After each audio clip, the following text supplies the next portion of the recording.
ఇటు అధికార పక్షం అటు ప్రతిపక్షం లీగల్ గా ఎవరి ప్రయత్నం వాళ్ళు చేస్తున్నారు. మరింత సమాచారం మా ప్రతినిధి శర్మ ఫోన్ లైన్ లో అందిస్తారు. శర్మ,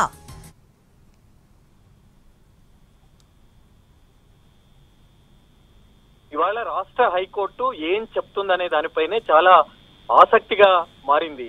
అంటే కాళేశ్వరం పైన సిబిఐ దర్యాప్తును ఆపమంటుందా, లేదంటే అందులో మేము జోక్యం చేసుకోలేమని చెప్తుందా? ఇదే చాలా ప్రధానమైనటువంటి అంశం. మరి ఈ రెండు విషయాలలో ఏ దానిపైన హైకోర్టు తన నిర్ణయాన్ని వెల్లడిస్తుందనేటువంటిదే చూడాల్సి ఉంది.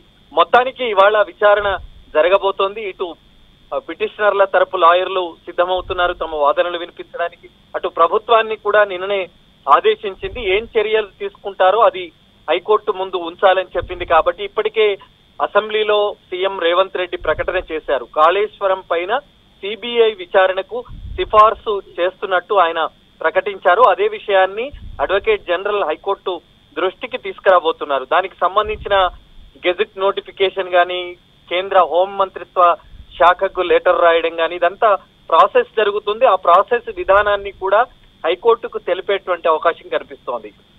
ఇప్పటికైతే కేవలం ప్రకటన మాత్రమే చేశారు. సిబిఐ దర్యాప్తుకు సిఫారసు చేస్తున్నట్టు ప్రకటన చేశారు. ఆ ప్రకటన తర్వాత జరిగేటువంటి ప్రక్రియ ఏదైతే ఉందో అదంతా హైకోర్టుకు తెలియజేసేటువంటి అవకాశం ఉంది. ఆ తర్వాత పిటిషనర్ల తరపు లాయర్లు గతంలో అసలు ఈ కాళేశ్వరం కమిషన్ రిపోర్టు చెల్లదని, దాన్ని ఆధారంగా చేసుకుని చర్యలు తీసుకోవద్దంటూ వాళ్ళు పిటిషన్ వేశారు. కానీ హైకోర్టు మాత్రం దాన్ని ఎంటర్టైన్ చేయలేదు. కేసీఆర్ గాని హరీష్ గాని ఏ రకమైనటువంటి ఊరటనివ్వలేదు.